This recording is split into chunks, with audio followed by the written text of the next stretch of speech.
third time's a charm.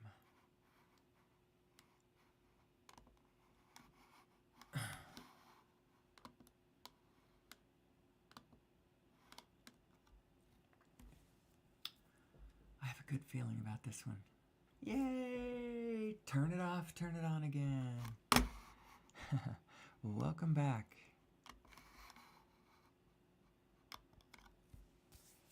Welcome back to Who Am I? What is Who Am I? It's just my own little conception. Who am I? I will be your host for the next hour or so as I attempt to riff about the mysteries, riff about our own nature, questions like who am I? Where did I come from? What's the nature of my design? What's the object of the exercise? And it's not just me, it's who are we? What's the object of our exercise? Where does current events meet history? Who am I? And what's the meaning of anything? I've been thinking about it in my own mind. I like to riff about it. My favorite topic is source energy because I believe that a better understanding of who we are in reference to the nature of the material universe around us helps us to understand what our mission on this planet, on this life, in this life is. I think ultimately, speaking about it in general terms, which is what I do, I am trying to get us as humanity just sort of generally aligned. Generally aligned, looking at it from the right perspective, forward looking, self-accepting,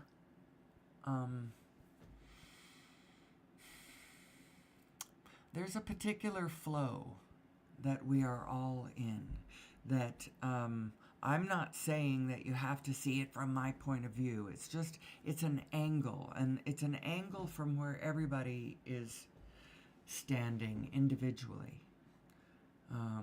What am I saying? I'm talking garbledy-gook. It's so early in the morning, and I've had tech problems already. Forgive me.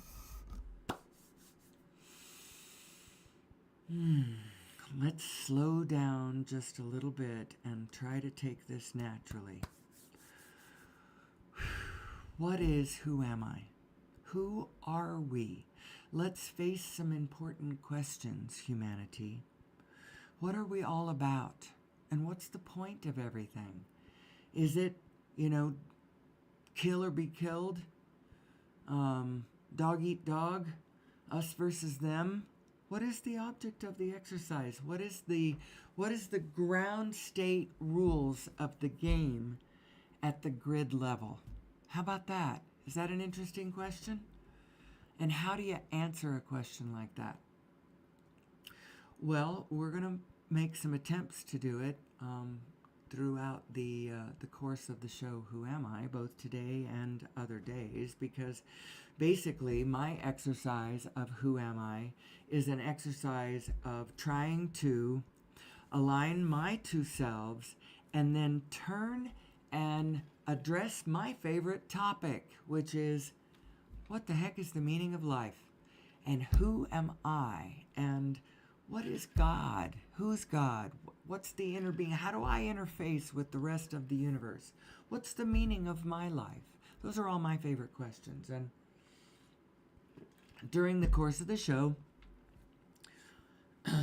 it's gonna be a mixture of, at times, me looking like I'm teaching something, and then always trying to find new ground, new interesting vantage points or insights. We're going to try to stay unconditional for the most part, although there is sort of an echo of a condition out there. I am not Abraham looking at this completely unconditionally. I am a human being. I am a human being, and I am looking at it from a human being's perspective. I am standing in my physical shoes. You know, she's always saying, if we were standing in your physical shoes. Well, I am standing in my physical shoes, and so I'm not just going all full on Abraham, but as near as possible, I'm going to get unconditional about it, even while I am standing in my conditional shoes. Not pushing back against anything, just trying to understand.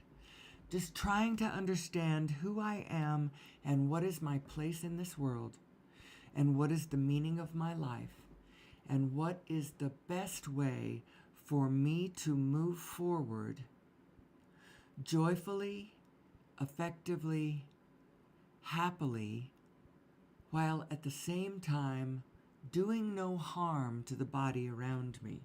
That's first, do no harm. And then second, if we can get to part B, part A is don't do any harm. At least flow harmlessly with the rest of the group. And then if you can manage, do some good, somewhere, somehow. Be some advantage to the wholeness that we are. I suspect that my drive to do this show is a larger part of me trying to get me to be more helpful to the greater field around me. You know, let's apply this principle. So I have a thesis. My thesis is there is only one problem that humanity has, and each one of us has it from time to time individually. Some of us have it more and some of us have it less, you know, but collectively we really have this problem, and especially in the United States. Collectively we have this problem, and collectively, especially right now, because of who and what just won the White House and what is going on, the spirit of what's going on amongst our governmental structure right now, as a freaking chainsaw is being taken to our workforce and our organizational systems of intention, at least the parts that it's amputation. It's not surgical refinement of making sure that the right people get the right services, get the right help, get the right needs. I think the reason is ultimately because I push back against nothing, and I assume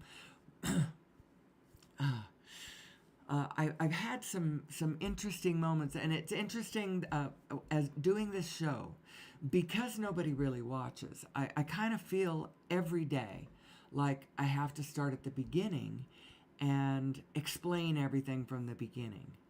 You know, I can't remember what it was that I talked about yesterday because nobody watched it yesterday, so I have to start out fresh.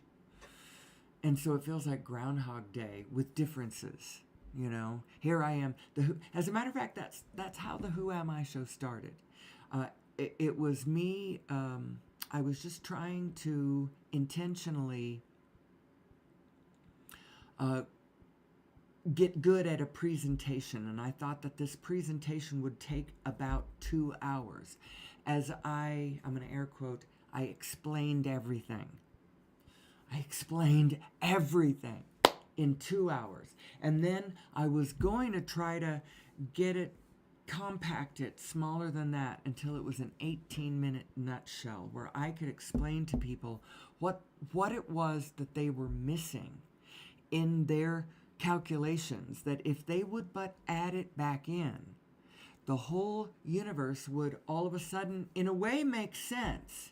It would light up in a way where you go, oh my God, is that what's happening? Oh, I can see it. And so it does that. But on the other hand, it puts you in a funny conundrum, in a funny quandary, because it puts you in a different place than where you always were. And now you've got to calculate, oh, well, what am I going to do? Who am I now? What am I going to do now? What's the purpose of my life now? Now that I have shifted I think it's the meaning of, when you practice this for a little bit, Abraham, does all hell break loose? Yes. Yes, that is what happens, because it puts you on different vibrational footing than the habitual patterns you have been engaged in. And now you've either got to keep feeling your way through, or you've got to go back to the old collective habitual pattern that you know now isn't serving you. You can't do that anymore. You have to go on, but what's the way? What is the way? There's no, you're going to have to forge your own path. And it's worse than that. It's almost like, you remember the movie, there was a place in the movie Indiana Jones and I think it was the Temple of Doom, or it was the Last Crusade. They were on the backside of some temple kind of structure. That's why I was thinking maybe it was Temple of Doom, but it might have been the last movie where he was with Sean Connery, his father, where Indy was with Sean Connery, and they were escaping. There was a moment where they had to take an invisible path, and actually the way they did it is he thought that the path was there, but they couldn't see it, so he picked up some dirt and he threw it out there, and now you could see the path because the dirt was sitting on it, and then now they knew where it was, and so they just kept walking out on it. I guess that's an imperfect analogy, but the invisible path is the deal. And sometimes you have to know that path is there. No one's ever walked there. There's no dirt on the path. You can't see it. But now that you've come this far, you got to keep going. You have to feel your way through. I know that the path that I am taking right now is way not traveled very much. And but I don't mean to push back against anything that we are doing. All that we are doing is well and blessed to a point. Absolutely to a point. And when you look around at what we've got, there's a great deal of our structure is and was doing pretty well, but it's poisoned by certain things. And I think, personally, I think that a collective understanding of who and what we are is going to illuminate a lot of what the problems are. Our politics, what's going on, current events, what's going on in our government right now in the United States is a big fat experience of us trying to figure out who we are and what matters to us. And a lot of what matters to us is getting slashed and burned. And a lot of what matters to us is not actually being attended to. There's a lot of interesting things. Who am I? Who am I? What is the meaning of this show? I'm sort of drifting at the moment. I've got a lot of stuff on my mind. There's a lot of really interesting aspects to take this to. Yesterday I went into some talking about the structure, the basic structure of the universe is what we want to keep coming back to, because it is the structure of the universe itself which is going to save us. And our understanding of the actual structure of the actual universe is going to save us.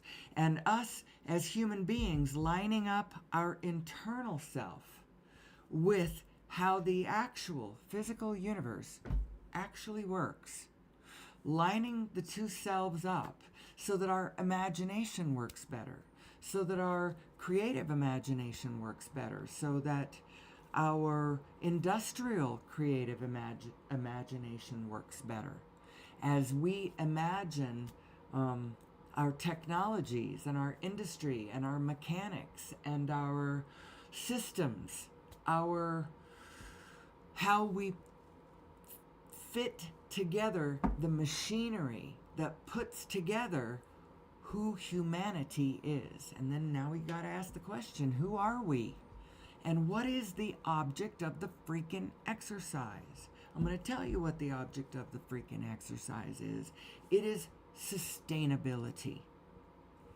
It is not just sustainability, it is joyful sustainability for all of us, for the whole field, for the whole biofield, in some manner.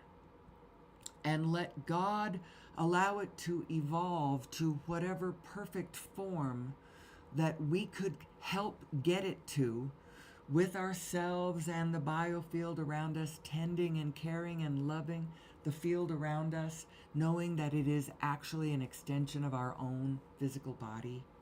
You know, it all just depends on how you're identifying, how you identify in your own brain, in your own self. Now, I've been for over a year and a half, although I've only been broadcasting for a year and a couple of months, 14 months or so, off and on, sporadically.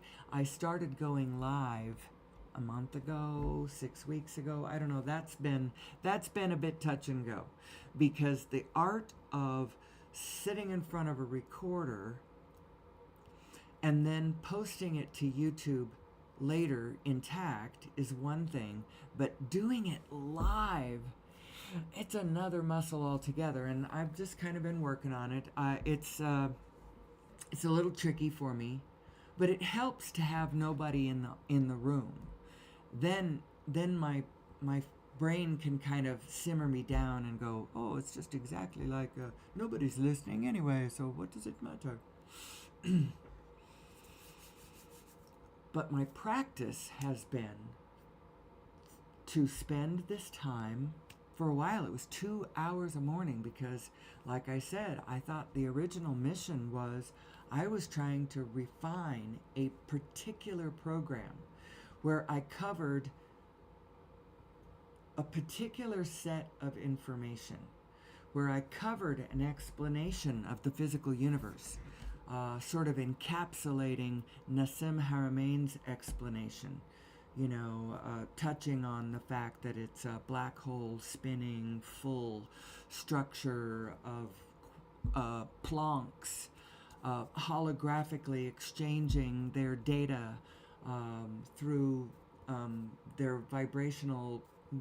Anyway, I would try to explain that, and then throw in a brief explanation about the inner being.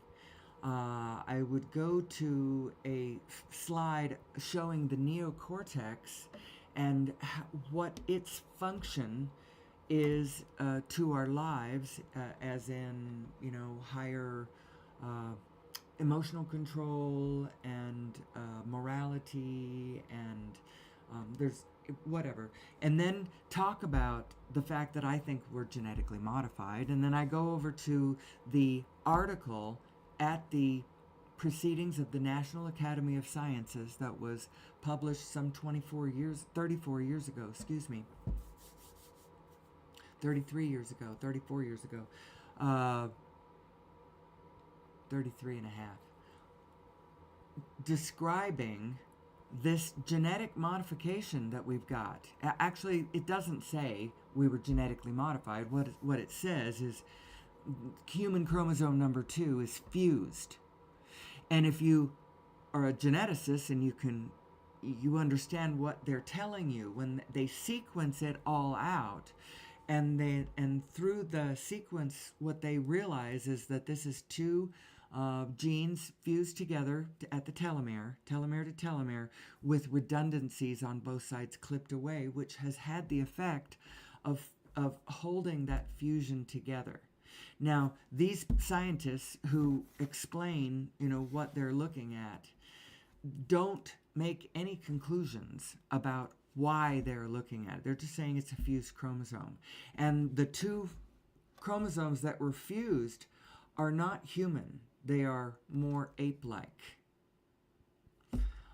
They are less sophisticated. They don't match us so much as they match a lower order, but they're fused together.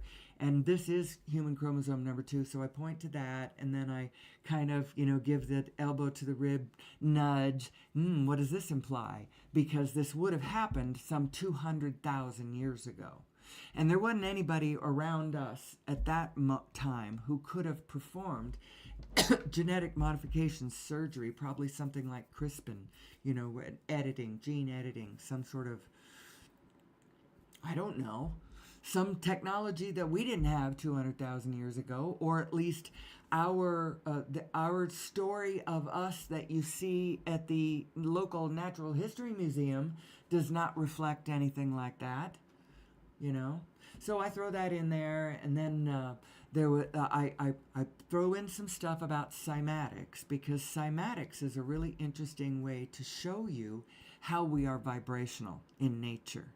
That cymatics is the study of vibration, the relationship between vibration and form.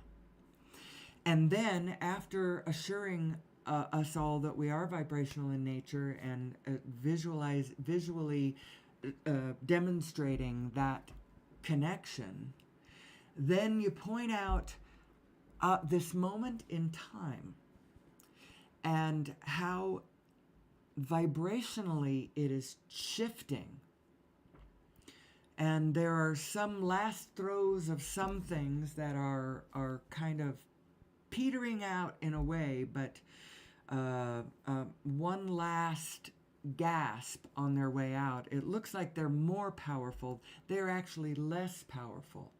And that's a good thing. Some of our misconceptions are on the way out the door. Don't worry about everything. All is well. All is really well. Part of my equations, my personal equations, you have to add in the part of the equation that says things are always working out for us. Things are always working out for us. And they are indeed always working out for us. You just have to kind of take your eyes off the physical, off the conditional, and put it onto the vibrational, and realize who we are and where we are going.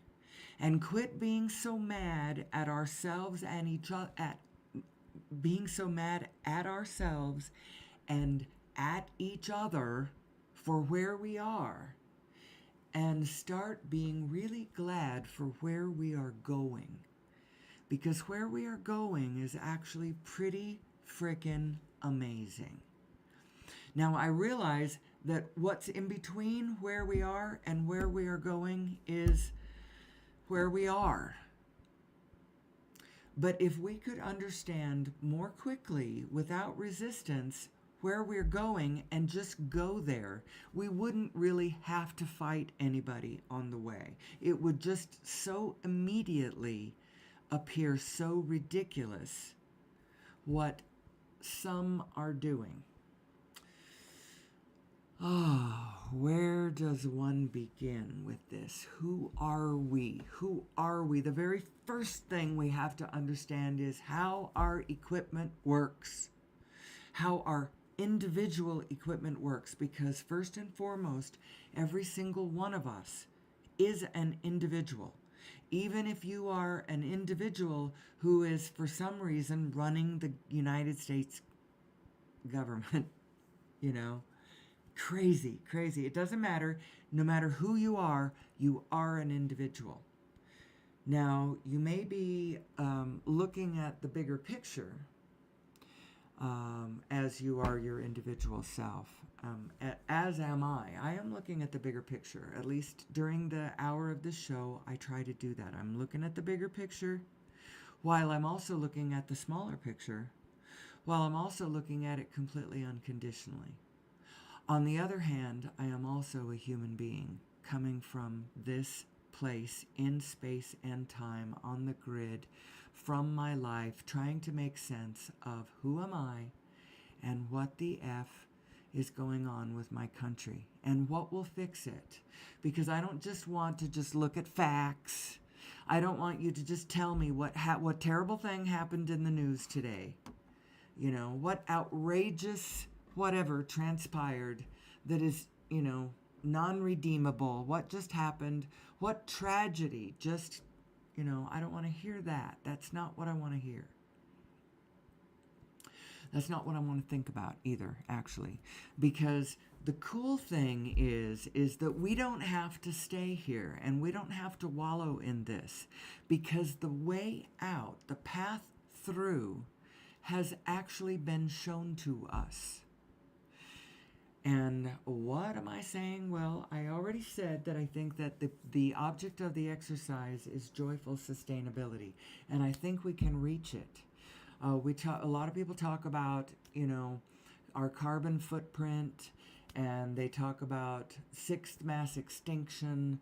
They talk about needing 1.6 planets to provide us with all of the goods and services that that human beings are grinding through right now. It's true. It would take, and the good news is that we're grinding a lot of the ecosystem into crap that we don't need. Why is that good news? Because we could stop doing it. We don't need to keep grinding our ecosystem into crap. We don't need to keep turning our truffula trees into thneeds.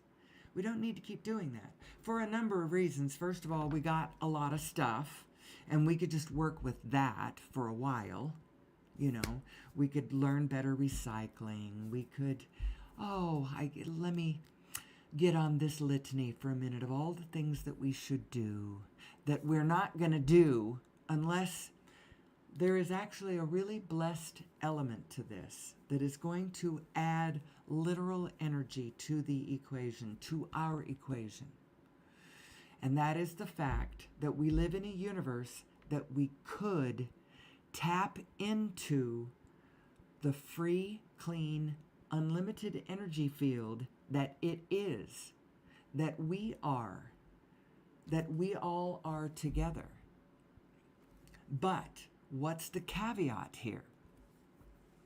The caveat is we've got to understand it. We have to understand it, and we have to understand ourselves. We've got to understand who we are. We've got to understand how this medium of reality-making machine, how it functions from any particular person's individual perspective, which, by the way, to complicate the issue, every single individual person's perspective is going to be coming at it from a completely different angle, every one of which, in some manner, is valid. So now how do you tell what the truth is? Oh my God, everybody's right in some way. Oh my gosh. Now how do I tell what the truth is? I got to add everything in. I got to add it all up. Well, is that really what you have to do? You could. That's what I do. I am an addition consciousness expert. And my field is addition consciousness. And the thing I shake my finger at and warn the world about is subtraction consciousness. You gotta be careful with subtraction consciousness. If you're gonna engage in subtraction consciousness, you gotta understand what you're really engaged in. You're engaged in selective focus.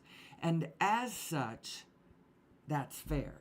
Selective focus is actually the name of the game. You don't have to focus on all the bad stuff or any, whatever. Your focus is your own choice. But there's a difference between subtracting it from the whole picture as you understand the wholeness, as in, who are we? And what the heck is humanity all about? What is America all about? Where did we come from? Where are we going? What did we used to be before Project America happened, And what is happening to Project America right now as our government is siding with North Korea and Vladimir Putin and thumbing their nose at our traditional European allies, our friends, our buddies. Oh my gosh, what on earth is going on here? Well, this is where America gets to up its identity a little bit. We are not just America, we are humanity, people. We are humanity, and the fact of the matter is, this is one of my basic precepts that I put forward in this show as I approach this situation unconditionally every morning, unconditionally, unconditionally, unconditionally. It turns out I end up in the same place all the time. There is no us and them. There is, let's see, that's one of them. We are one. We are one, everybody. We are.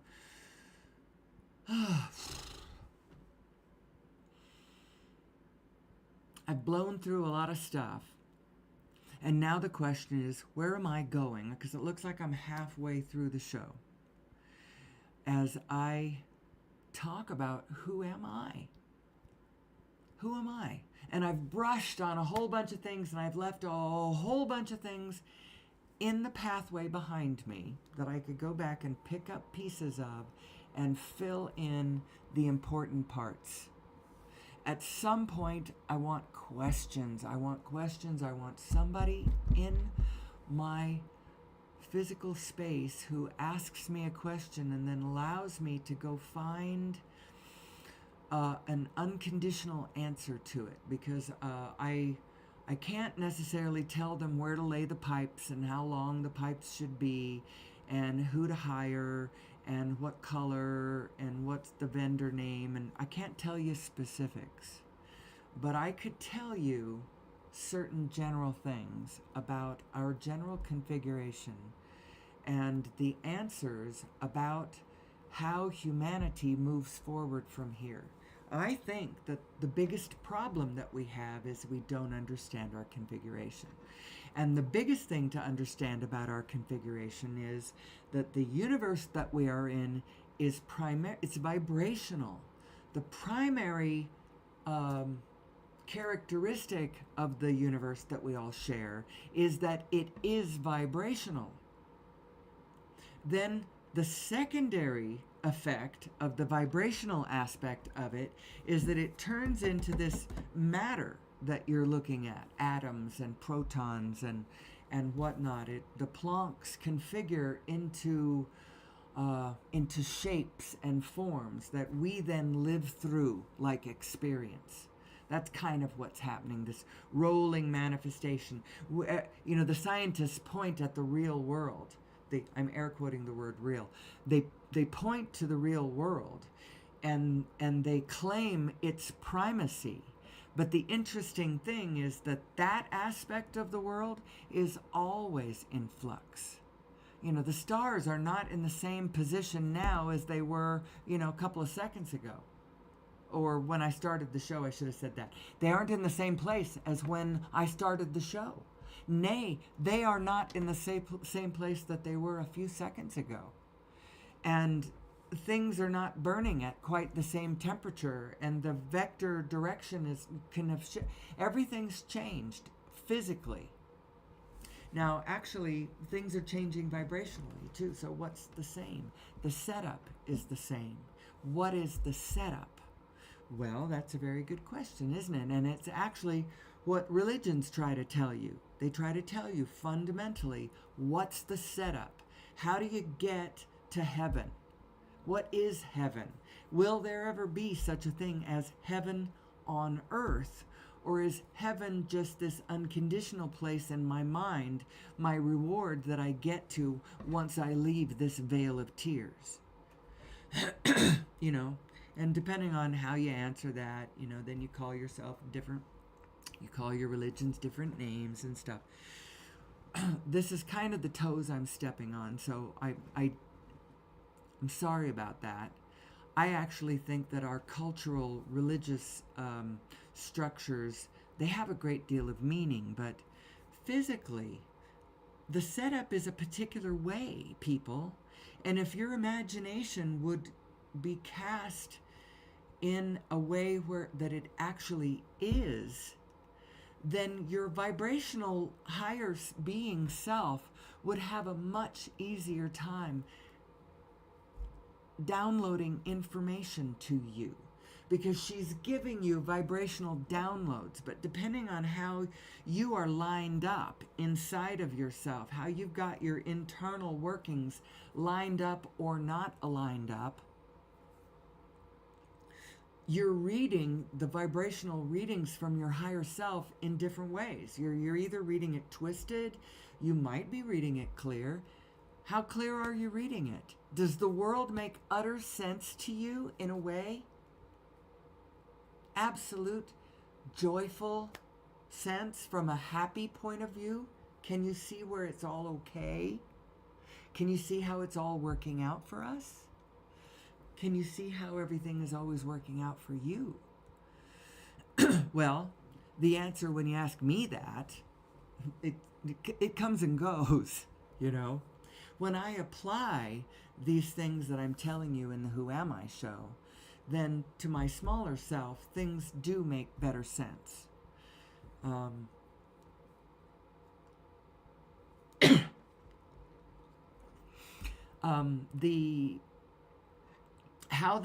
How all of this stuff calculates out also goes to questions about what should I be doing in my life.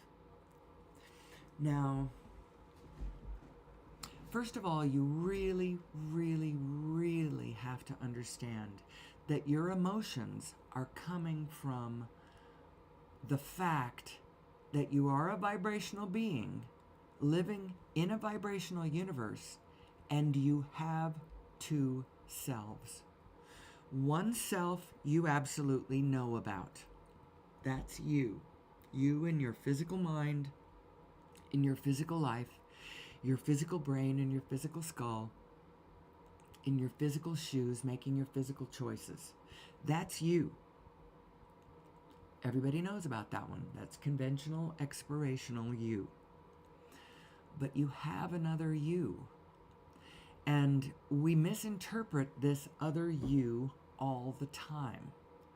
One of the biggest interpretations is to cast it away from yourself as though it is not you, but is a force from outside of you trying to impose something on you. Trying to impose wisdom or, whisper guidance or hand down retribution or, I don't know. I don't know how people imagine this thing. But the difference is if you would go into a room for a year, and actually it doesn't take nearly this long. It doesn't take very long at all, especially when you hear this truth echoed in the teachings of things like Abraham and Bashar and Seth and Alan Watts and The Voice Within, all of that we all know about this. But to identify with it, to think of it as you, this is you. This is you from your highest perspective. This is you from a place where you actually blend perfectly with everyone around you. You in this place blend perfectly with everyone around you. So now it's somebody for you to aspire to. It's you, but not you. It's your highest self. It's your vibrational self. And what she wants is pure and perfect. And you need to follow her impetus. The impetus, she is the impetus of life in the breast of your chest cavity. They're right at, beating in your breast. She is your... How can you tell the difference between the two selves that you are? Because you are two selves. Your beliefs are your conventional self, by the way. Your beliefs are your conventional self. Your desires are your eternal self. The problem is when you are not in alignment, your beliefs about your desires are screwed up. Now, what you may think that you want is a house in Albuquerque and another one in Myrtle Beach and an apartment in Scotland. You may think that's what you want. And it may very well turn out that that is a viable triangle of desire. But what you actually want is you want freedom, you want mobility, you want experience, you want fun. The Scotland thing is there's somebody in Scotland that we, both of us, like a whole lot. And we think that maybe, there's experience there that we could have. What I'm saying is what you want is pure. What you think you want could be flawed because the way your thinking mind has translated your desires, that the better we get at imagining who we really are and understanding the laws of the universe as they really play out, the better and better and better we will be at reaching for our imagination as we imagine the systems that will encompass the needs of humanity, building them, setting them forth for the future, for tomorrow. The next covenant to the next generation.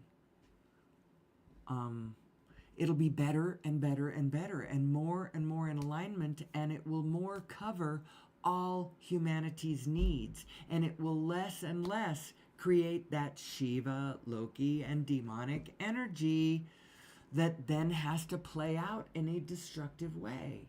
It has to. That's the way the energies work.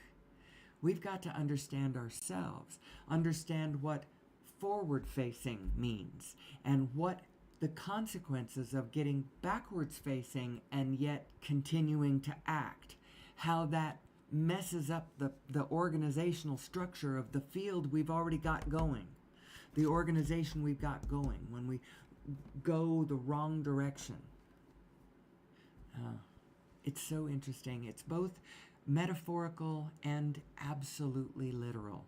And when you get your imagination lined up with the actual flow of how actual physicality is unfolding, then all of a sudden the universe means a lot more. And you realize, oh, I am here for the joy. I am here for the experience. I am here for the love. I am here to help other life flourish. I am here to appreciate, to hear the voices of my other self. What do I mean, my other self? Well, there is only one of us here. That at one point in the identity game, you realize, oh, that big one, we're all that one. Isn't that funny? I am both the big one and my little one, and everyone is. That's actually the secret sauce. And that's why part of my formula is if I was going to be building a business or doing any kind of project, you have to play it as a win-win proposition. Whoever you are engaging with you to help you as a cooperative component to whatever project you've decided would be a lovely thing to organize and get going, it needs to be a win-win for everyone involved in some manner, because your inner being is standing in a win-win position. She knows where, if we would all come that direction, every one of us would win. We are playing a win-win game, people. And this is the biggest, most fundamental, secret problem that humanity has. It seems so simple and so basic, and yet it would change everything if we would change this one thing, our understanding that it is not a win-lose game. It isn't a win-lose game. And we shouldn't be playing it as a win-lose game. And you could say, but it's obviously a win-lose game, because look at those winners and look at those losers. Look at those people combating one another. And I see winners on one side and I see losers on the other side. And I say, do you? Do you see winners and losers? I see a whole bunch of losers. Everyone playing that game is losing. And there's another thing about this. There's another element to this that we aren't adding in. We aren't adding in how reflective and malleable the structure of the universe actually is. When you play the game as a win-lose, it will reflect it back to you as though it was a win-lose. And that's how come, it looks like a win-lose. And so everybody keeps playing it like a win-lose. But if we would all but understand that we can play it like a win-win, play the formula, work the formula, play it like a win-win, we would all be winners. Winners, winners, winners, winners, winners. It would be that what Trump was trying to tell us. That we'd get tired of all the winning if we would just let him, whatever. He's like a child. He's a baby man. And we should love him like a baby man. He's a baby king. And we should understand how the energies work and who we are. And we should manipulate him to get him to give us everything that we really want out of our government, out of our governmental structure, out of each other. But we're not sophisticated enough to do that. We aren't there yet. And I'm sure that what I just said could easily be misinterpreted by someone with a dark, dangerous, coming from a dark, dangerous place in their mind. They'd be like, oh my God, what did she just say? We should use him. All he ever wanted was the bling and the admiration. He doesn't know beans about any of his subjects. Listen to him for a minute. He's bing bang boom bum. He has no idea what he's saying. And the dark side has taken him into their bosom, and they're making a big deal out of him. And it's actually also interesting. It is so freaking interesting. Who are we? What is our psychology? How does all of this work? What is a whole human being? And who are we as humanity on this planet as a whole human being? It's just, as free, clean energy comes into play, I think it's going to be on board. I have been told by 2027. And of course, they could be wrong, and this number could slip. But the thing is it is possible to plug into the infinite field of 0-point energy, this matrix of energy and information that links everything with everything, including links all of us to all of us. It does. It just does. And it's going to be harder and harder and harder to encrypt pass code word. If our safety in the future depends on being able to continue to securely compartmentalize all sensitive information, we're screwed, because we can't. Because the universe is holographic, and you can find that information, because I already have all the information of everything. Now, being able to find the trail back into a tiny piece of the wormhole from where I am to that piece of information over there, it takes time. Quantum computing and a lot of imaginal thought is going to go into it, but we can't keep ourselves from ourselves, because we are one being.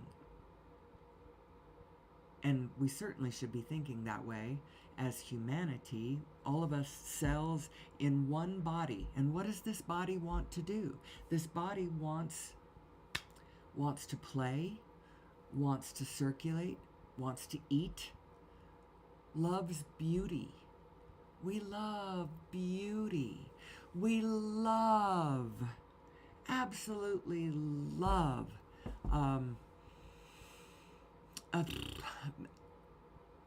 biological abundance. Whenever we find it, we like to build a theme park around it and figure out ways to have people experience it somehow. We love that. We absolutely adore that. We love our children. There's all kinds of things that we have in common. There's all kinds of things that we have in common, and we are one species on this planet. We are a superorganism. And when we get together and start planning our systems, we should not build systems that are all kinds of caste strata structured based on there are good people and there are bad people and there are worthy people that should be pampered to the outer space limits of our ability to pamper them, and then there are others who should slave and trudge no matter what. No. And that's what automation and AI is really all about. It's about relieving humanity from all the drudge jobs. But right now, the people who are doing the drudge jobs, who are getting their paycheck, their right to go to the grocery store by virtue of that drudge shit job that I do, I'm nervous because AI or automation is going to do away with my job, and the corporation that we're all serving is going to increase its profits by, cutting the workforce and using automation and AI to increase the productivity and then hog all of the resources and all the benefits to themselves. Well, that's not right. That's not right. However, one of the nice things that happens when a single person is involved with a single organization, say it's something like Amazon, then they build a structure that is the platform. See, when you have too much diversity, then you have maybe one platform that works really well, but everybody has to be diverse, and so whoever's got the best platform, they get to use that one, and all the diversity is everybody else has to use platforms that are not as good. Have you noticed that there are some platforms on the streaming level where the characteristics are fabulous? You just really like that, and other ones they don't use those. Wouldn't it be nice if all of the interfacing that we did with our distribution systems and our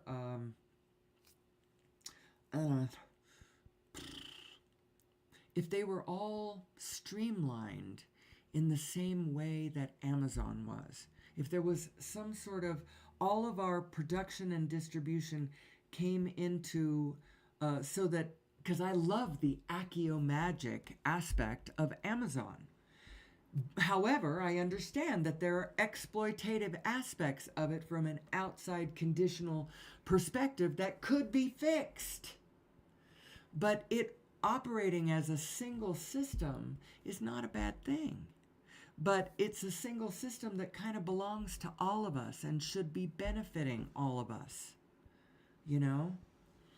But maybe it has to get online first. It has to get up and running as a single, I don't know. I always get into trouble when I start postulating about what conditional things might be better, because I'm not an expert in anything other than the general. I'm an expert in understanding how we're designed.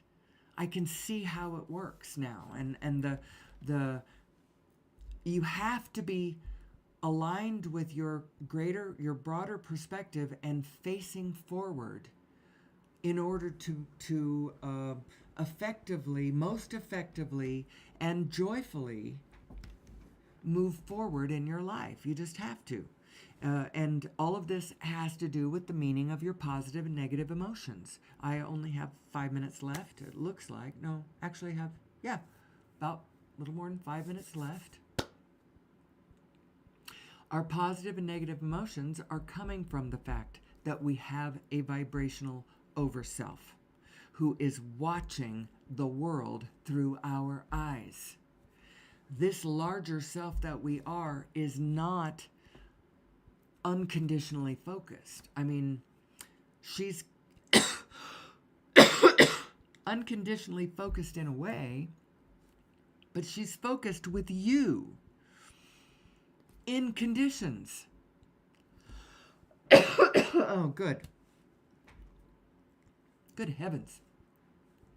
I have my little morning toad starting to develop in my larynx. And I'm not going to be able to talk for much longer than 5 minutes anyway, so it's a good thing that my hour is almost up. Who am I? Who am I? And what is the meaning of my life? We are all about joyful sustainability, working it out with one another. Experience, love. You are love. That's who you are, actually. You are love, living in an experience, in a physical experience that sometimes doesn't look like love. When it doesn't look like love, it's because you've got yourself turned backwards and you are entering the field of action at the wrong angle. You're entering it, you're like going against, you're flowing the wrong direction. You're spinning in the opposite direction instead of flowing with the flow of the field around you. You are rubbing the cat the wrong way. You're trying to go upstream. And in doing so, you are running against your greater flow. And that's all your negative emotion is. But it's enough. It's meaningful enough. It means when you are in a state of negative emotion, don't act. Just stay still. Love yourself. Understand yourself. Forgive yourself. Come back to yourself. Know who you are. Who you really are is only your positive side. That negative side is an effect of being in your physical body. Just know that. Your negative self is an effect. Don't take it too seriously. Don't take it too seriously in others. Help others to understand their negative self. Don't hold their negative self against them. Not really. Now, someone's negative self can kind of drive you from their immediate vicinity, but it won't cause them to actually cease to love you if they understand who you really are and who they really are. And that's what I hope to do. I always hope to truly understand who the people around me are and not hold their negative self against them, but to help them understand themselves, what their negative self even means. What their negative self, don't primarily think that what your negative self means is that you need to go out there in the field of physical conditions and wrestle something to the ground because you don't like it. That's not what your negative emotion means. The very first thing you need to do is line your two selves up. Find your happy thought, even in the midst of the destruction. The best way to get out ahead of the worst of it is to hold your happy thought. When the flames have their season, will you hold to your reason? You're loaded down with your talents. Can you still keep your balance? Can you live on a knife's edge? Actually, knife edge. It's not knife's edge. Can you live on a knife edge? Well, all that means is, can you walk through conditions that appear to be negative and hold to who you really are, which is your positive self? And it looks like that's going to bring us to the end of our show. I think before I leave, I'm going to go sneak a peek at the chat room, see whether anybody ever found me. And if they did they stay? Oh, Indigo is here. How long have you been here? 26 minutes. Excellent. That's better than nothing. And you've liked me. I like you too. All right. Well, times we live in strange times, don't we? I feel that it's necessary for us to ponder the questions of who are we and what are we all about? What are the rules of the game that we find ourselves in, and what could we focus on that would be our salvation? Because I don't want to look at all this stuff that I know is true. People, the bad news coming in at the news, they're not lying. Wars are happening. People are being mean to one another. Terrible, terrible things are happening. I wouldn't argue with any of that, but I don't want to focus there either, because I think the place to focus is where the answer is. And the answer lies in us understanding our own character and where it came from, on the one hand, and hold on one second, I thought that was going to do something.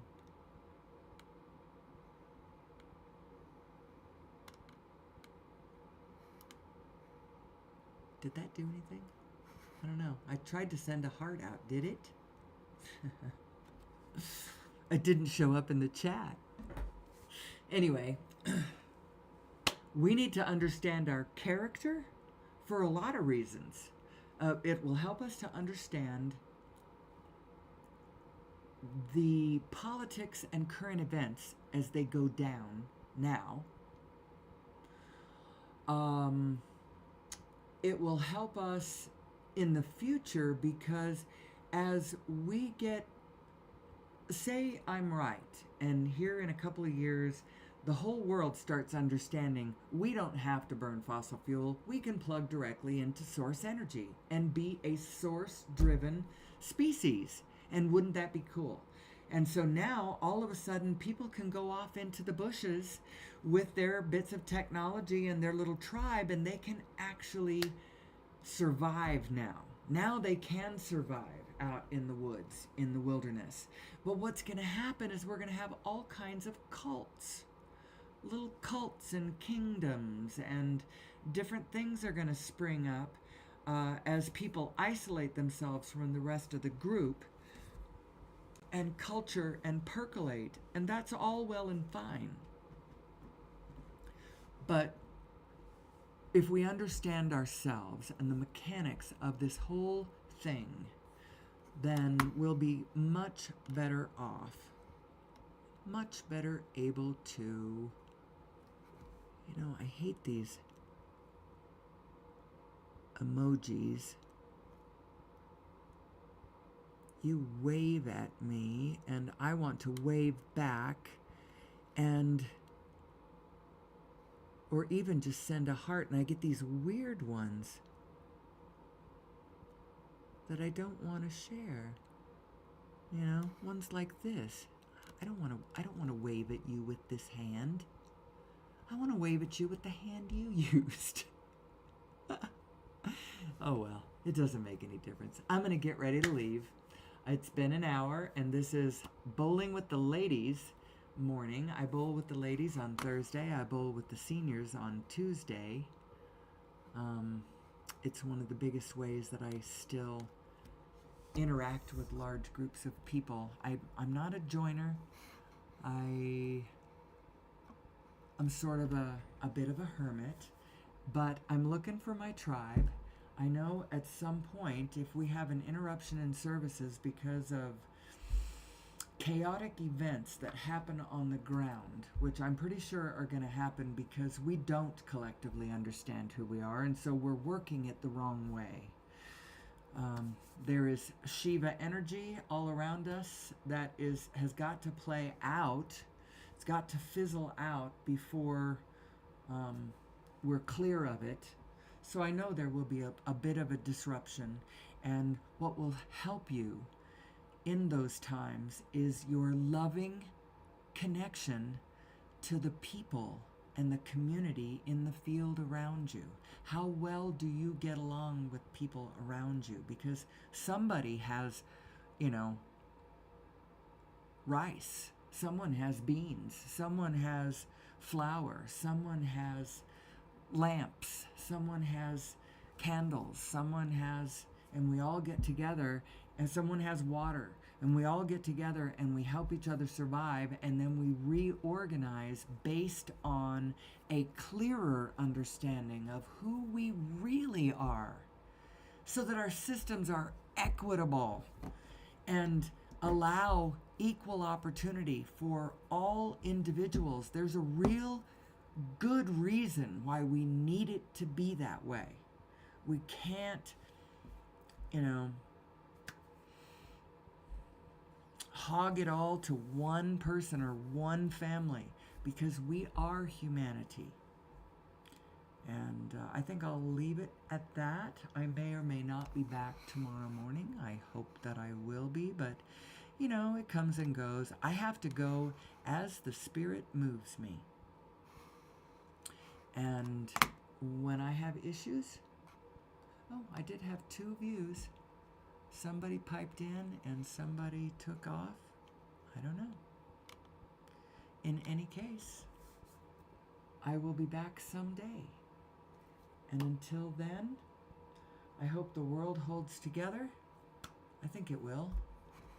Until tomorrow, do your best. Love yourself, love each other. And as always, may the source be with you.